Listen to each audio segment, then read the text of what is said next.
গল্পের নাম একদিনের জীবন। ইমরান সাহেব, বয়স ৫৫, দেশের একজন নামিদামি ব্যবসায়ী। সারা জীবন ছুটেছেন টাকার পিছনে।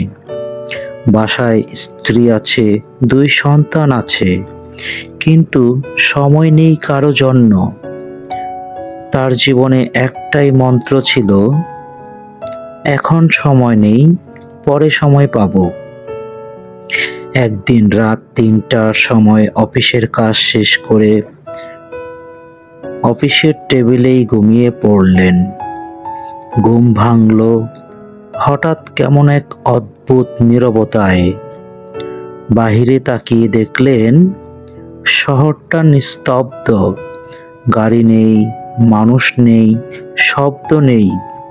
ঘড়ির কাঁটা চলছে না, মোবাইল ডেড, নেটওয়ার্ক নেই। হঠাৎ দরজায় টোকা। এক সাদা পোশাকের মানুষ দাঁড়িয়ে, মুখ শান্ত, চোখে গভীরতা নিয়ে বলতে লাগলেন, চিনতে পারছো না? আমি মৃত্যু, তোমার সময় শেষ। আজ তোমার শেষ দিন, কিন্তু আজ তুমি যা চাও সব পাবে।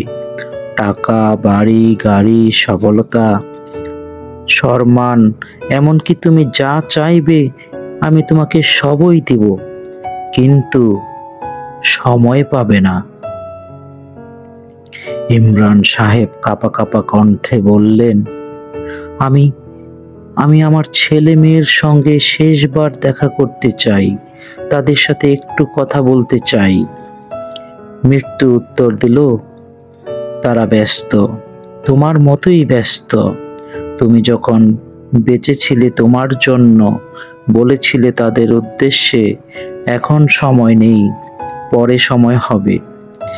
এখন তোমার সময় নেই, তাই তারাও আসবে না।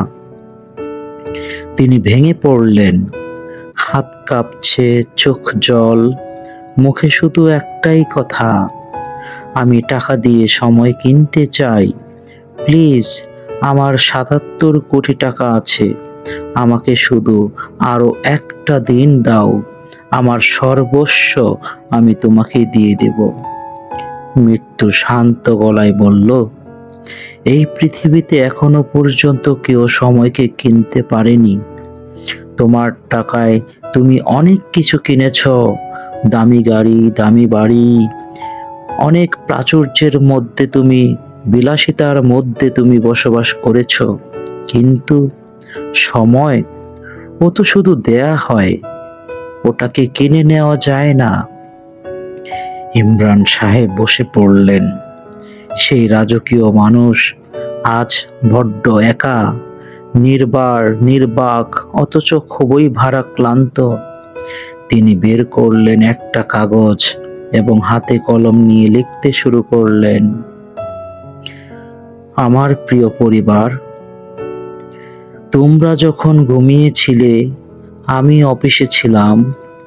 তোমরা যখন ফোন করেছিলে আমি মিটিংয়ে ছিলাম। তোমরা যখন আদর চেয়েছিলে আমি সাফল্যের পেছনে ছুটেছিলাম। আজ আমি সব পেয়েছি, কিন্তু সময় পাইনি। আর এখন সময়ও চলে যাচ্ছে, কিন্তু আমি কোথাও যেতে পারছি না। যদি ফিরে যেতে পারতাম, আমি আর বাড়ি বানাতাম না, আর টাকার পিছনে ছুটতাম না, শুধু তোমাদের সাথে বসে একান্তভাবে কিছু মুহূর্ত পার করতাম। আমি বুঝতে পারিনি টাকা আসলে জমে, কিন্তু সময় শুধু চলে যায়, সময়কে জমানো যায় না। ইতি ইমরান।